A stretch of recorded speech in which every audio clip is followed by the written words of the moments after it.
Does this appeal to anyone? Which is so dumb. Yeah, no. Hello everyone, it's Fionn and welcome back to my channel, Chrisnal Eva channel. I hope you're all well. In today's video, I'm picking up 3 books that I predict are going to be DNFs for me. Obviously, I've not really been reaching for them if I didn't think I was going to enjoy them, but there's no point in them sitting on my shelves forever. So this week I am trying them out. Hopefully I'm going to be pleasantly surprised, but if not, then at least I can make some space on my shelves for books that I'm going to enjoy more and give these ones on to people who are going to enjoy them more than me.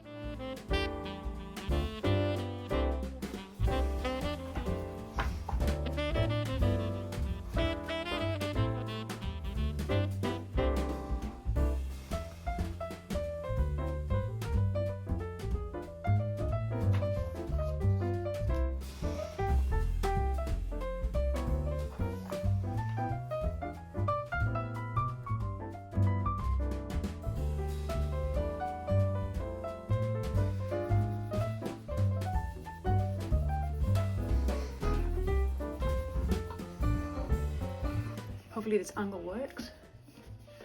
As expected, I have decided to DNF The Rapture. I've read 10 pages, so it may be a bit premature. I think on page 1 and 2, I was like, yeah, no, this is not for me. But I thought, I'll give it a bit more of a chance than that. And actually, I don't think it's like as bad as I maybe first thought it was going to be, but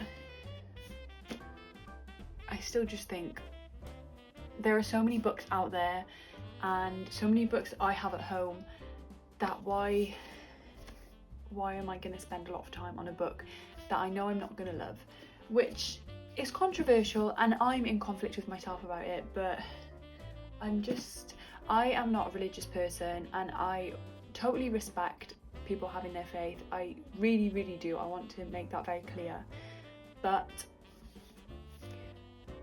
I think if you're gonna believe in a God, you should believe that your God thinks you're wonderful, right?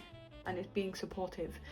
But there's comments in here that Jesus and God will only love you if you're perfect, if you do this and that and this and that.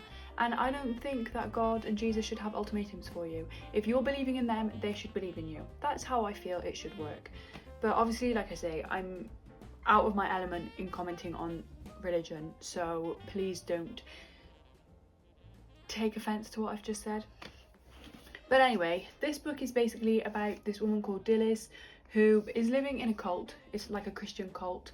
It turns out that the cult is, or like the society / religion is real. It was a real thing in the UK in the 18 and 1900s, I think. I was looking into it a little bit this morning.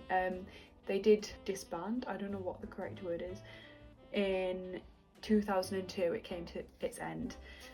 And I kind of read a spoiler when I was looking into it, but it's basically the Panacea Society. I really think that should be pronounced Panacea, but I did Google how to pronounce it and it's Panacea. And yeah, it's basically a religion or a religious community. The one thing that I do like about it is that it's woman-led, but the woman doesn't seem to be that nice.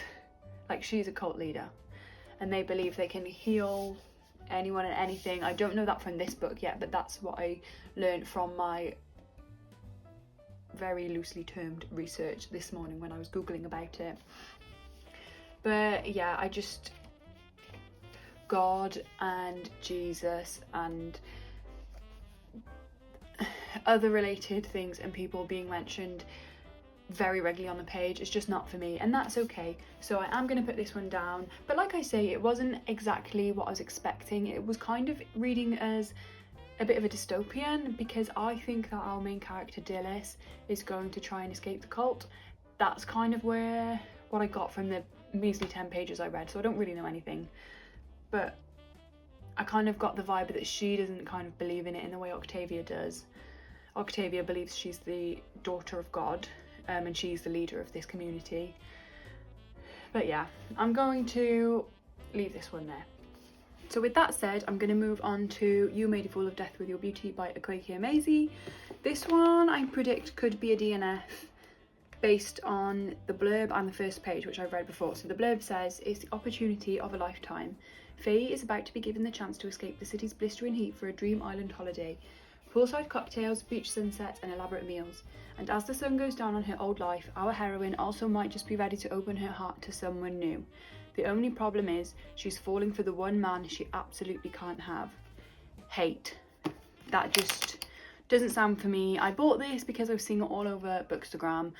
Didn't look what it was about before I bought it, which is so dumb, but it's what I did. And then chapter 1, how it starts. Milan was the first person Faye had since the accident. They hooked up in a bathroom at a Memorial Day house party in Bushwick, with Faye's glass of Prosecco spilling into the sink and Milan's large hands sliding behind her thighs as he lifted her onto the bathroom counter. Speckled tiles stretched around them, washed bloody in the light of the red bulb someone had screwed into the ceiling, and a linen shower curtain hung around the bathtub, thick with monstera leaves. Faye threw her head back, his mouth at her throat, and her long pink braids dripped over the faucet, the tips dragging against the draining bubbles of her drink. "Tell me if you need to slow down," Milan said, his voice all tangled up, busy with want. "I know we just met or whatever." He said it as if it could matter, or as if it was a reason to stop instead of a reason to go even faster. Faye had first seen him back on the rooftop when the party was in full force around them. She'd liked the way his eyes followed her as she walked, how tall he was, how broad. Her best friend Joy had leaned in, linking her arm with Faye's. "Whew, check out those thighs," she'd whispered. "He thick as I'm gonna need him to turn around so I can see that ass." Faye had rolled her eyes. "So glad you don't have a dick," she said.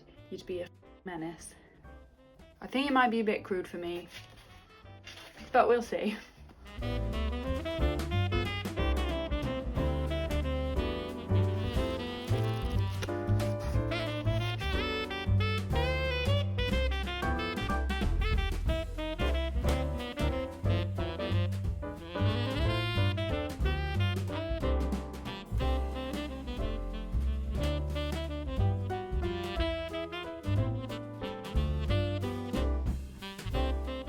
As predicted, I did in fact end up DNFing You Made a Fool of Your Beauty.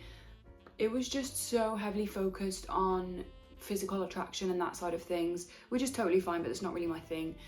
I was trying to read this on the train, and the train was absolutely packed, but I had a seat, but people were just stood the whole way up the aisle, and I was like, if any of them just look down and they can see any of the sentences on this page, I felt really awkward and uncomfortable about that. So I quickly put it away. I did pick it back up again once I got home, but I think I only made it to like 55, 60 pages, and then I was like, it's just not for me. I think it would have got quite a bit deeper. I hope so, because my understanding is that we were following Faye, whose husband died 5 years ago, and this is her exploring intimacy again for the first time since her husband passed away. So it's a pretty big deal. I'm guessing that would have been explored and the emotions involved in that.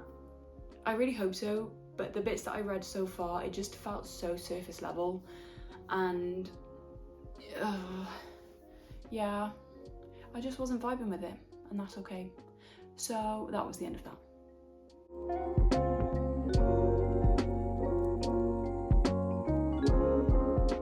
Okay, so this video is taking a bit of a pause.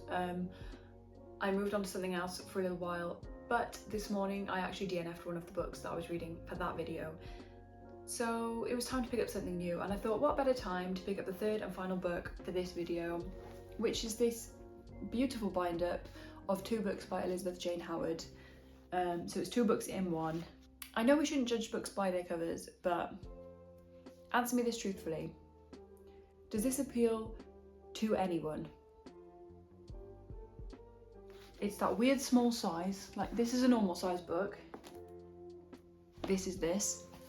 It's 2 books, look at the font. Yeah, this book is one that my grandma gave to me. My understanding is that it's 2 romance books, and I wasn't sure what to expect from that because they were written, this first one that I started this morning was written in 1950. So a totally different generation. If my grandma's enjoyed it as a romance novel, not convinced I'm going to enjoy it as well. I don't know, I just didn't know, but it's never appealed to me since I've had it. I actually enjoyed it more than I was expecting. It wasn't as bad as what I thought it could be. Not to say I thought it was going to be bad, but I just didn't think it was for me. I didn't think it was going to be for me, and then I've started it and it's actually a little bit better than I was expecting, but I just don't feel any need to carry on with it, so I'm going to stop. And actually, for the first time, I'm going to just not. Never mind DNS, the second book, do not start, because I'm just guessing it's going to be similar. I just have no desire, and when there's so many books out there that I'm probably a lot more likely to enjoy,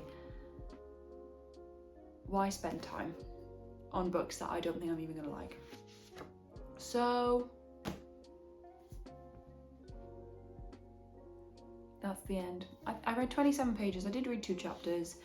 Like I say, it wasn't awful, but I just don't think it's going to be for me. If I do carry on with it, I'm not going to love it. I know I'm not going to love it, so I'm putting it down.